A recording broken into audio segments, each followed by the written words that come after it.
Welcome to the Higher Ed Demand Gen podcast, helping higher education marketing leaders share knowledge about learning, strategies, and tactics that are relevant today. See what you can learn today by listening to one of our episodes. Hello, everyone. Welcome to the Higher Ed Demand Gen podcast, hosted by Concept 3D. On this podcast, we discuss marketing topics around creating and capturing demand in higher ed. Before we jump in, we do have a quick message from our sponsors over at Concept 3D.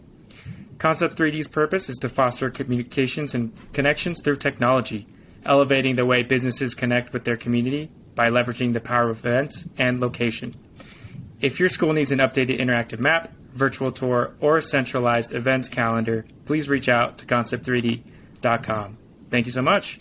All right, so let me introduce myself. My name is Shiro, and I will be your host today.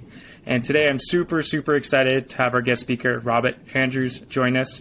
Robert is currently serving as the AVP of Admissions and Financial Aid at Duquesne. Thanks for joining us today. Thanks for having me, Shiro. Very excited for the conversation. Fantastic. And I love to open up with this icebreaker to help everyone understand why we're in higher ed. And so what do you love about higher ed?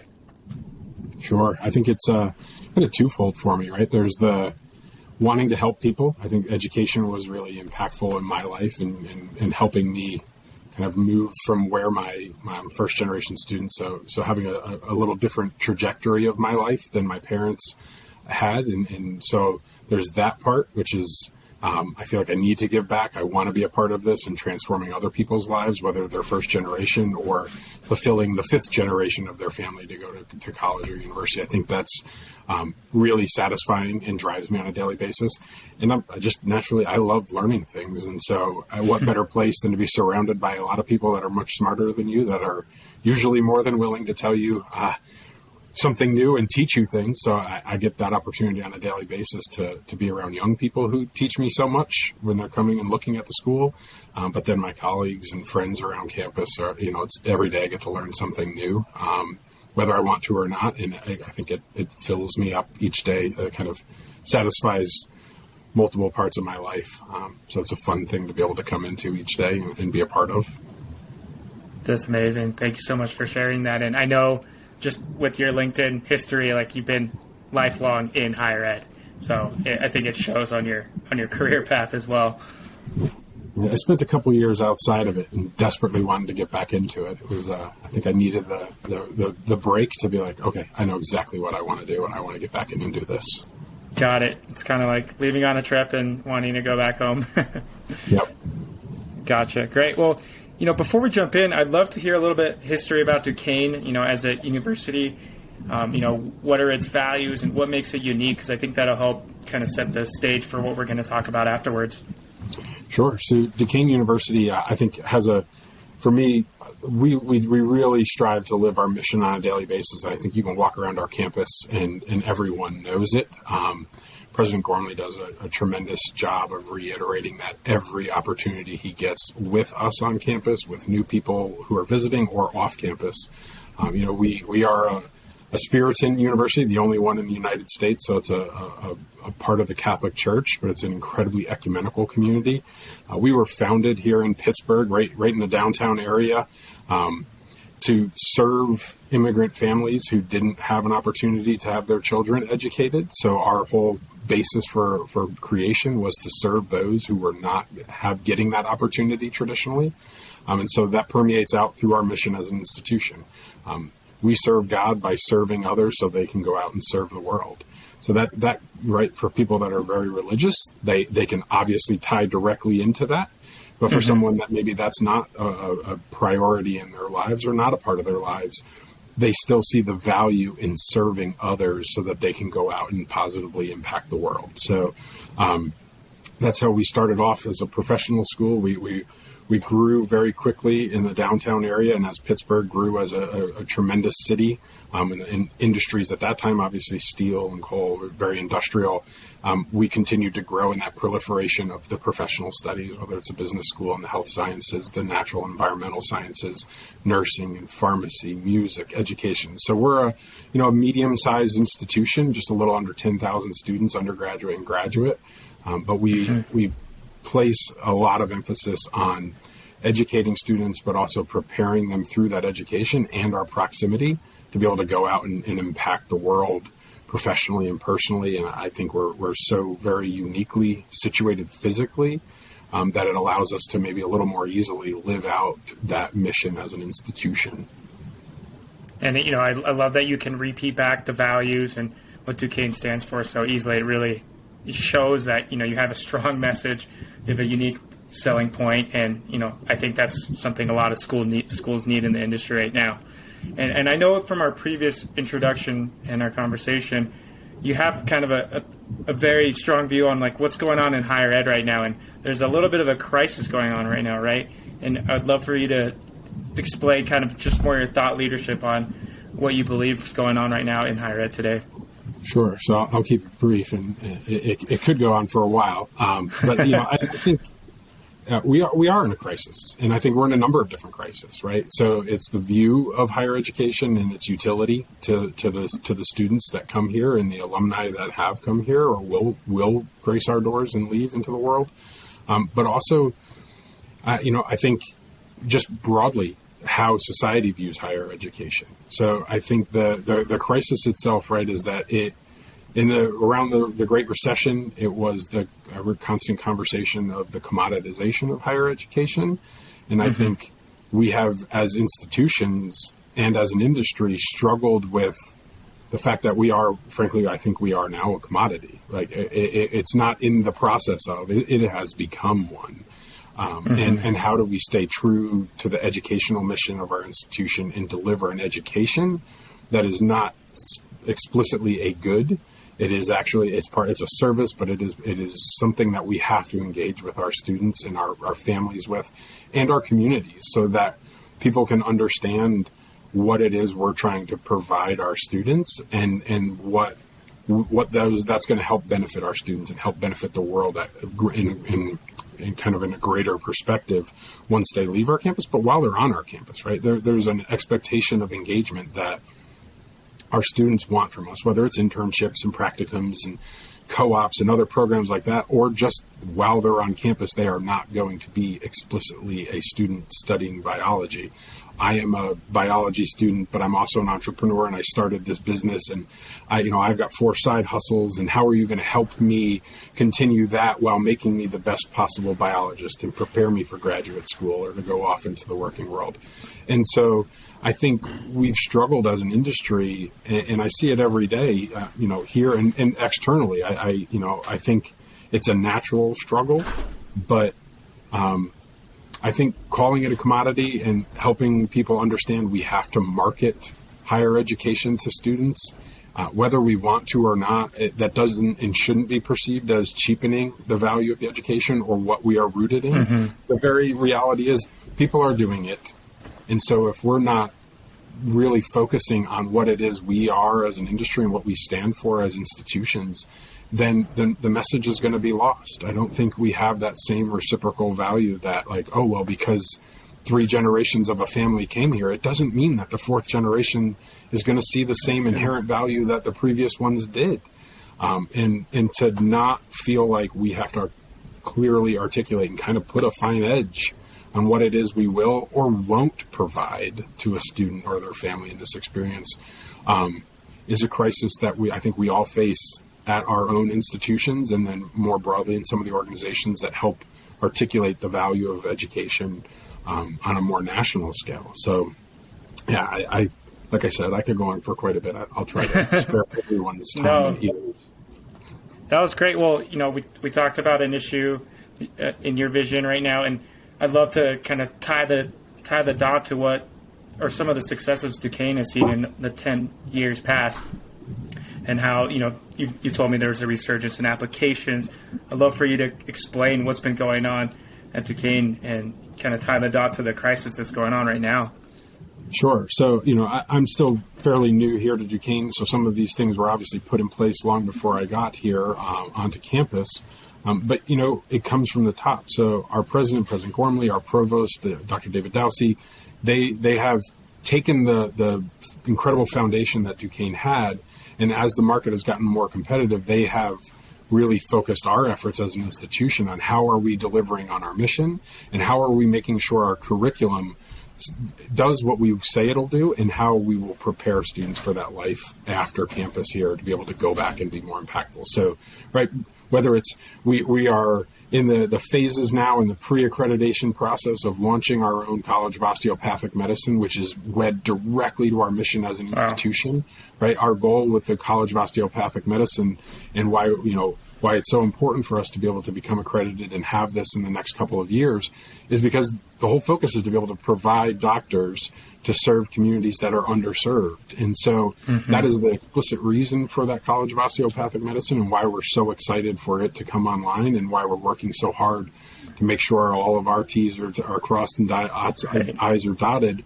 And that's just one example, right? That's a significant investment, time, money, resources of an institution, but it goes across the institution, whether it's in the college or in the College of Music, the School of Pharmacy, the School of Health Sciences, the Bayer School of Natural Environmental Sciences, the College of Arts and Science, the Liberal Arts, the School of Business Administration. All of these things are focused on what are we doing from a curricular standpoint that is important and vital and is not gimmicky. It's not something trivial that we're just trying to capture a piece of the market. Right. We are truly trying to focus on what we can do and resource the things we know we're going to need to do, since we are committed to the professional liberal arts, that our students and our faculty are resourced and empowered to help think of new ways in the curriculum that are, again, don't just appeal to a marketing gimmick or, we'll try to carve off a little bit in this market. It's like, okay, where are these industries going? And let's align our curriculum so that we are selling, so to speak, right? A service that is actually going to be able to deliver what it says and isn't just us holding on to traditions and ways that we think we should do because they worked 20 years ago, right? That's where the shift in higher education, a lot of people, are so reticent to engage with just continuous improvement, right? We can espouse that to our students when we teach it, but we won't do that ourselves. And so I think that's where Duquesne has been really fortunate to have leadership that has encouraged and supported that continuous personal improvement from our faculty and trying to make sure we're doing and setting up the institution to continue to deliver in the future and not have to play catch up for our students, but to be able to help them go at the speed they're trying to achieve their dreams. And it's worked pretty well and helped facilitate our enrollment growth, especially in the last few years where we've had a record number of applications and inquiries. And a lot of that has just been putting, again, like I said a little earlier, putting a little finer edge on what we're talking about and not trying to just be everything to everyone. We are a big school. Right. We've got a great number of opportunities with 9 schools in the college and soon to be 10, hopefully, accreditation pending. I want to make sure that disclaimer's out there. But, that's not trying to be everything to everyone, because we could still find probably 50 more majors to add that would appeal to some subset somewhere, but really trying to make sure we are good at what we say we do and then being able to tell that story. Absolutely. Thank you. And one word that comes to mind with, that whole portion you just spoke about is community. Like, I remember looking back to our intro call that there's a community of this school, but then there's a strong community within each college, right? That you said you can feel when you're walking around campus, right?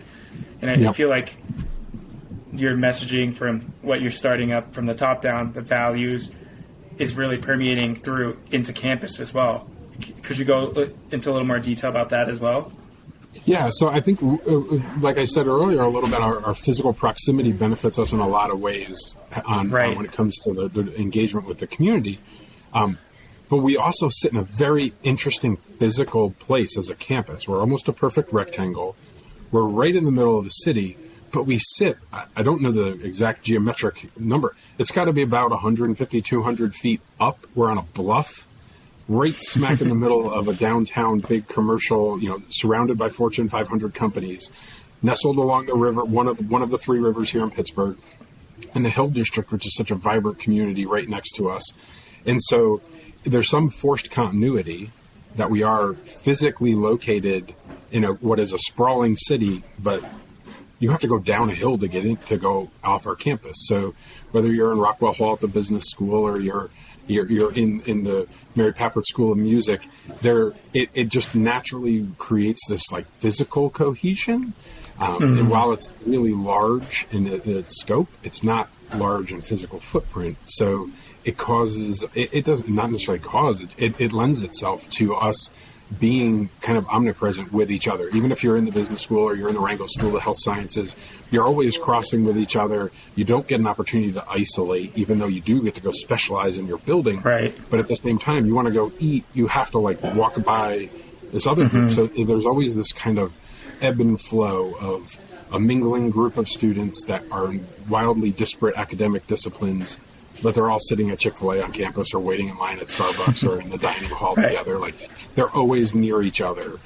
So I think it does this really nice kind of oscillation between the university and then the smaller subsets that doesn't take a lot of actual like prodding. It doesn't need to be facilitated. Right. It happens organically because of our physical location, which is, I think, is still such a, having come from the last 5-6 years in the Midwest, to be in a very hilly area and then to be like perched up here, but not disconnected. I think it's just very fun. You still hear the city all around you constantly, but you're walking around and it's really like ideal setting.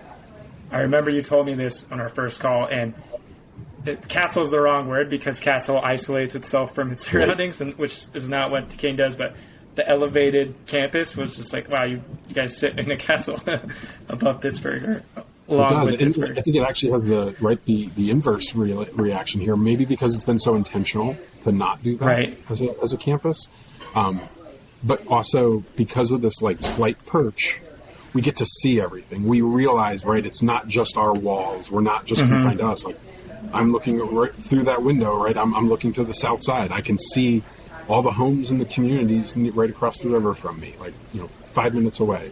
Downtown out the window to my left over here. Like it's actually a really poignant reminder of how surrounded we are by other people that are not on a college campus. Right. So it's like a forced, even if you don't want to, it's there. It's in your face there. We're not the center of the world. Gotcha. And let's talk about admissions a little bit. I know you're obviously in the city. What are admissions like? Are you mostly targeting people from Pittsburgh, or are you targeting out of state? What have the shifts been over the last 10 years to see the increases or decreases in enrollment? Yeah, so I think over the last 10 years, if you go back 10 years working forward to now, we had always served pretty much the whole state of Pennsylvania and a lot of western New York, New Jersey, and some of eastern Ohio, but it was still pretty, kind of became homogenous in who was coming here. We always, being in the city of Pittsburgh, you get a great amount of diversity just inherently with all the schools around here, directly in the city and just the kind of periphery of suburbs. So that always gave us kind of a good tapestry as a campus. But we've had to focus, the demographic cliff, all those things. Well, Pennsylvania, Ohio, especially New York, like all these places, we all hit the demographic cliff already, If anything's coming, it's not much, It's a low plateau, and the trough. We're in the trough to some extent. So we've really focused our efforts to again make sure we're taking care of Pennsylvania, taking care of the markets. I mean, when you look at Pennsylvania, we are so far to the western portions of Pennsylvania. I could be in Ohio in just a matter of a few minutes. So Pittsburgh, Philadelphia is hours away from us. It might as well be treated like a second state, right? It's a whole different market for us. We do well there. And we've continued to really spread out, understanding, one, our mission. So, we're able to go out and feel comfortable, I think, naturally as a Catholic university, being able to go to any Catholic high school in the country and recruit students that aren't necessarily Catholic, but understand kind of the dynamics at play in our educational system here. But also with that breadth of academic portfolio, being able to kind of comfortably go in and try to develop new markets that are still, we will always be fairly regional centric, but we're trying to expend our efforts, and we have for the last few years, to really bring more geographic diversity, and we've been pretty successful at it.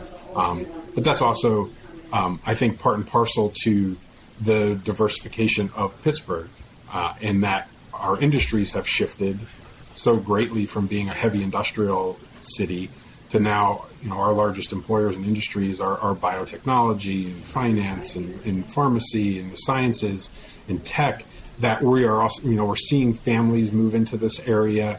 that were never going to be in Pittsburgh in decades past that are now moving here from all over the country. So we're starting to see some of those pipelines where we can kind of reverse recruit back and say, oh, well, there's greater familiarity in Chicago in some of those areas. There's greater familiarity in California and down south into Texas and Florida and Georgia, where it's I won't say it's easier, but we're starting to get some more continuity when we're going back in. It's like, oh, my cousin lives in Pittsburgh, or my aunt and uncle just moved up there for their job. So, it's trying to connect those dots together. And obviously we're not with limitless resources, but we try to connect those things where we start seeing demographic changes in our city and realize, okay, well, these are going to be some natural corridors to familiarity. And we benefit, I think, also kind of going into the footprint of our athletic department, being a Division I institution, being the Atlantic 10 conference for most of our sports. That opens a lot on the mid-Atlantic and the Northeast for some of our recruitment efforts. So I think multifaceted, looking at how we can continue to diversify, but we've got some great things that are working in our favor, I think. Got it. So what I'm hearing is there haven't really been fundamentally a lot of shifts in, like, we're doubling down on regional or we're doubling down on out of state. It really seems like, kind of tying back to our first point here, is you really solidified your messaging, stay true to your own values and what you communicate, understanding that the service you provide, the education you provide, is a commodity, and looking to how can we better that has really, it sounds like that's been the main reason why a lot of these shifts in resurgence enrollment have happened, because it doesn't sound like a lot of these recruitment tactics have fundamentally changed. It's just the value and the messaging has been formulated and strengthened. Am I hearing this right? Yep, I believe so. I mean, we've obviously deployed tried to modernize with as much as we possibly can, especially like more marketing efforts and things like that. But yeah, it's not trying to grab onto every single thing we possibly can and go after every oh, there's an article about this. Let's switch quickly to go change and do that. It's trying to be a little more thoughtful and pragmatic, but also bring kind of a fresh perspective to take the great work that people have done for so long here and help amplify that in ways that I think maybe we have become a little more comfortable in our ways in if we go back a decade ago. Deservedly so. I think if you looked at the results, deservedly so. But obviously at a time of hyper competition in the market, I think just making sure we are aware and making sure we're not letting ourselves become too comfortable with a success or a few successes. We got to keep pushing. Otherwise, people are not going to get the opportunity to have this education. And that's the most important part of this, right? Is to make sure we're having the education and the promise that we say we're going to deliver on, and making sure we're still staying true to that. Absolutely, yeah. I mean, I'm working at ed tech vendor, but higher ed, or when I went to university, is where I made all my connections. Without it, I wouldn't be where I am today. So I completely agree and echo that. Thank you so much, Robert. I was wondering, for our audience and our guests, if they'd love to connect with you and figure out, what you're up to or what Duquesne's up to, what's a great way to connect or to follow? Yeah, so I'm a pretty I've got a pretty Spartan social media presence. I think I'm on LinkedIn, and that's primarily what I use. I had been on all the other platforms, but a few years back, I'm starting to see a lot of people post on LinkedIn now, like the purging themselves of some of it. So all incredibly valuable, I think. But so LinkedIn's my primary source of where I would engage outside of work, but here at Duquesne, duq.edu. And then on here, you'll see there a lot of what we're doing here. Follow us on social media. I think we try to do a really good job, both on the admissions side, but just institutionally wide on Instagram and Facebook. And those are kind of our primary places. And some of the other stuff, I know it all exists, and I work a lot with my team. I'm not old enough to not be with it too much, but I think for me, I wanted to really focus on some of the personal connections I can make here on campus and do that. So I'm pretty plain. LinkedIn, if it's not there, email me. That's fine too. That's great. Awesome. Well, thank you so much for joining us today. It's been awesome. And to our listeners, thanks for tuning in. And please check us out on the next episode. Thank you so much.